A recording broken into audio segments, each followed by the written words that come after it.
O Citroën DS é uma lenda, e com razão, mas as lendas muitas vezes vêm envoltas em muito exagero. Certamente, se ele fosse tão perfeito assim, todos nós estaríamos dirigindo Citroëns hoje em dia, não é? Em vez disso, a marca nem sequer está entre as 20 maiores do mundo em vendas e representa apenas 1% da produção mundial de carros. Alguns podem achar injusto julgar a Citroën atual pelo passado, mas meu raciocínio faz sentido. Neste vídeo, vou te contar o que torna o DS tão revolucionário, mas também vou te contar os erros cruciais que foram cometidos e que impediram o DS de dominar o mundo como deveria.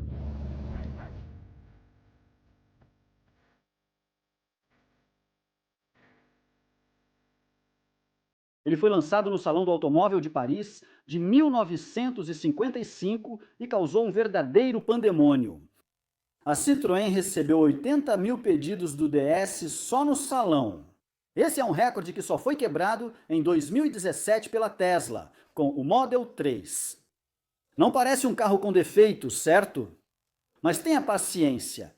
Para entender onde a Citroën errou, é preciso saber primeiro o que ela acertou.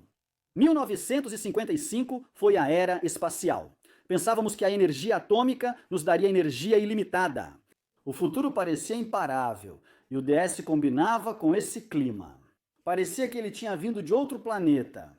Foi o primeiro carro de produção a usar com sucesso suspensão hidropneumática e freios a disco, e na dianteira eles ainda eram montados internamente para reduzir a massa não suspensa. E esse sistema de suspensão não era só para conforto, porque sendo totalmente hidráulico, ele também acionava a direção, os freios e até mesmo o câmbio semiautomático peculiar da Citroën. Você não dirigia um DS, você pilotava ele. A aerodinâmica era tão avançada quanto. Você pode ver como o formato é aerodinâmico, mas além disso, o que era muito incomum para a época, toda a parte de baixo do carro era nivelada. Isso lhes deu um coeficiente de arrasto de 0,36 superior ao de muitos carros lançados. 30 anos depois.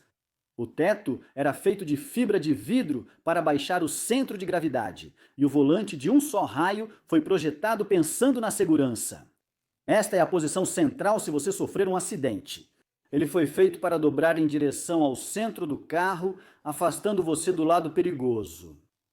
Além disso, o próprio motor foi feito de forma que ele deve deslizar por baixo do carro em caso de acidente. As chapas da carroceria eram parafusadas a uma estrutura central, permitindo trocar uma asa danificada em minutos. A suspensão era tão avançada que dava para dirigir o DS com 3 rodas. Não era apenas um truque de festa, salvou vidas, inclusive a do presidente francês Charles de Gaulle. Uma vez, uma bomba jogou o carro para o outro lado da pista. Outra, uma chuva de balas destruiu os pneus, mas em ambas o carro continuou andando. Então por que isso não dominou o mundo? Nos primeiros 3 anos de venda, eles não eram tão confiáveis. Isso piorava porque as oficinas não faziam ideia de como trabalhar neles, deixando os donos na mão enquanto os mecânicos coçavam a cabeça. E ainda tinha o preço de lançamento, era 70% mais caro do que o Track Shannon, que ele substituiu. A Citroën precisou lançar uma versão simplificada em 1957. O ID tinha uma caixa de câmbio simplificada, não tinha direção hidráulica e o motor era um pouco menos potente. A Citroën queria colocar um novo motor boxer de 6 cilindros, mas faltou verba. Assim, ele ganhou um motor de 4 cilindros, datado de 1934 e do Traction Avant. Na versão original, o 19 tinha apenas 75 cavalos de potência. Aqui, o motor 2.1 litros com injeção eletrônica entrega os mais respeitáveis 139 cavalos. Mas esse motor, sendo tão antigo, nunca foi refinado o suficiente para estar à altura do resto do carro. O motor era especialmente problemático nos Estados Unidos da América, onde era possível comprar um V8 de 360 cavalos pelo mesmo preço. Não surpreende que tenha fracassado lá. Antes de falar do último problema, preciso mostrar como ele dirige. No momento em que entrei e sentei neste carro, não acreditava. Quase me sinto parte dele. Amo tanto, é inacreditável só de sentar. Essas cadeiras são incríveis. E elas são cadeiras, não bancos. São as mais confortáveis que já experimentei. E do jeito que você tem essa tela envolvente bem na sua frente, a visibilidade é incrível. Quero dizer, eu simplesmente adoro isso. Bom, vamos ligar.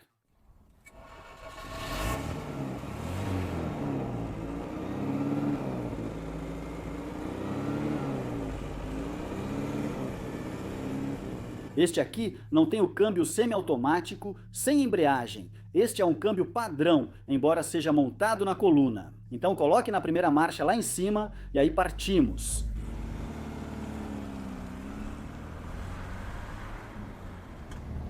Bem, mesmo nessas velocidades mais baixas, dá para sentir que o motor está faltando. Não é exatamente potência. 139 cavalos de potência é razoável, especialmente para essa época. Na verdade, não é tão bom assim.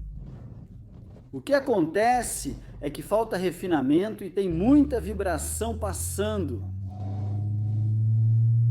Mesmo a 3.000 giros, percebe-se que ele não gosta de subir de rotação. Não é o forte dele. Eu já tinha te dito que era assim. Uma das grandes falhas é que o motor causou muitos problemas para esse carro. E eu consigo entender o porquê. E lembre-se também que essa é, sabe, uma versão mais recente, com injeção eletrônica, muito melhor e mais potente. Dá para imaginar como os carros originais foram prejudicados por terem isso em vez de um motor decente. Mas ainda assim, o motor não tira o quão especial é um DS. A direção é incrivelmente leve e é tão bizarro que você tenha o volante assim. A posição padrão para seguir em linha reta é ficar levemente inclinado para o lado. A condução é sublime e, claro, não poderia ser diferente. Até a Rolls-Royce acabou licenciando esse sistema para carros que eles usaram por mais de 20 anos, nos anos 70, 80 e 90. É um sistema excepcionalmente bom. Isso faz com que você se sinta um pouco como se estivesse no mar. Nunca para totalmente. Acho que algumas pessoas não tolerariam isso. A maioria de nós se acostumaria e até apreciaria. Mas com certeza não é natural estar em um carro em movimento constante.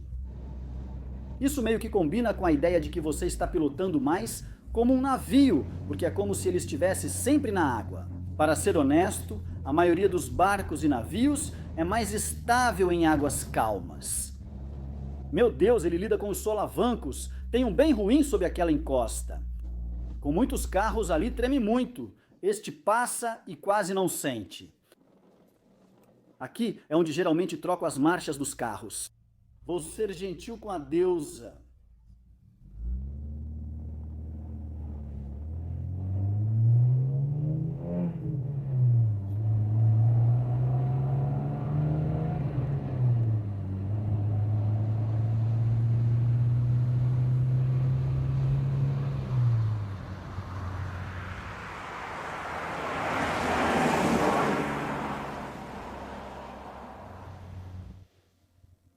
Não é um raio, mas está completamente ok. Você conseguiria acompanhar o trânsito moderno. Não parece exatamente lento, é só que o motor não é agradável nessa faixa. Eu acelerei, acho que até perto de 5.000 giros. O limite de giro é por volta de 6.000, não faz sentido ir até lá. É um motor com bastante torque, que funciona muito bem com a proposta do carro. Então 2.000 giros pisa fundo e vai em frente. E ele responde com bastante agilidade. Mas o motor não soa bem, é bem áspero. Não há muitas coisas boas para dizer sobre ele agora. Ele balança nas curvas, mas tem uma aderência incrível. Acho que muitos se incomodam por ele inclinar tanto, mas se você conseguir lidar com isso, dá para fazer curvas em alta velocidade. Veja como ele destrói esse trecho da estrada.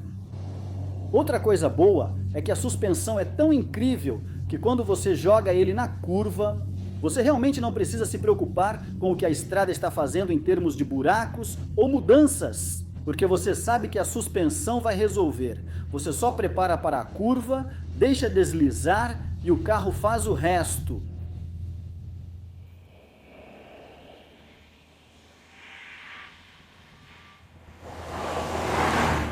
Então este aqui é um 21 Palácio. O Palácio é o modelo topo de linha, mas na verdade havia um Prestige acima dele. Vou falar sobre isso em um segundo, mas o Palácio era o topo de linha. Então você tem esse interior de couro incrível, é mais luxuoso, você tem um painel mais completo. Esse é o painel facelifter, que acho que chegou em 67. Também tem para mim os faróis embutidos muito mais bonitos, que também giram conforme você faz a curva, conforme você vira o volante.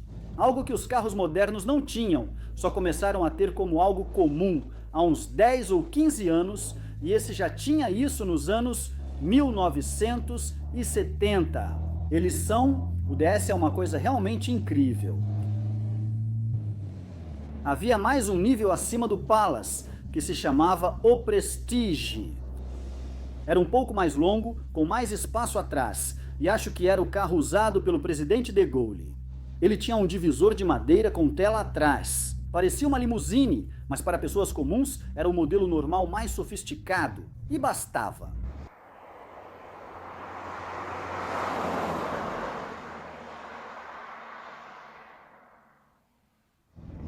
Enquanto estamos vindo para cá, os freios têm aquele botãozinho em formato de cogumelo ali embaixo. E sabe, leva um tempo para se acostumar. Não vou mentir para você. Será que coloquei na primeira marcha? Agora sim! É esse botão. Depois que acostuma, tudo certo. Mas não dá muita sensação. E quando você não está acostumado, se prepare porque vai acabar caindo de cara. Porque esses freios são realmente potentes. Mas pense bem, nessa época, em 1955, os freios dos carros não eram algo em que você quisesse confiar, porque eram muito ruins. Então eu prefiro muito mais isso aqui. Levava um tempo para se acostumar, e alguns achavam até exagerado, mas ainda era melhor do que os freios que não funcionavam, comuns naquela época. Agora, só por diversão, vou passar por aquelas curvas fechadas um pouco mais rápido. Quero que ele incline, quero ter aquela sensação clássica de Citroën DS nas curvas. Novamente, os freios são difíceis de modular. Ele entra e desce, a dianteira realmente afunda, mas olha, a aderência é boa.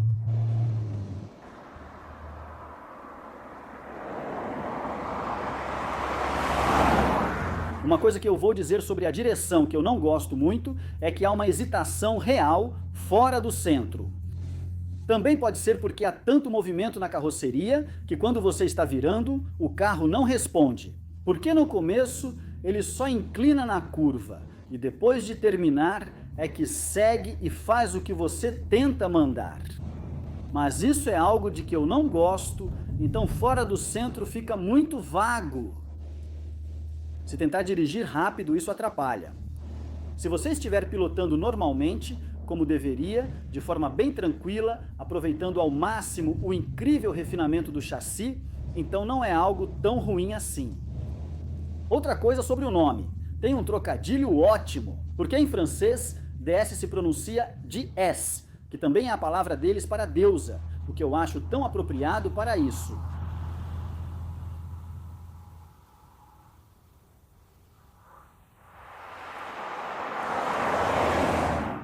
Em 1975, a Citroën já havia vendido 14 milhões deles. O que parece respeitável até perceber que 12 milhões foram vendidos na França e apenas 200 mil no restante do mundo. E eu acho que isso ilustra perfeitamente o principal problema que o DS tinha. Ele era francês demais, era idiosincrático demais para realmente ser um sucesso. E infelizmente, isso colocou a Citroën em um caminho do qual ela nunca realmente se recuperaria. Isso significou que eventualmente ela foi adquirida pela Peugeot.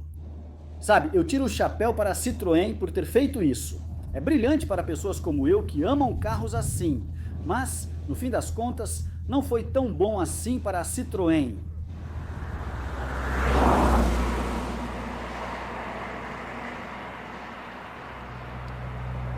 Dirigir esse carro hoje me fez considerar seriamente comprá-lo.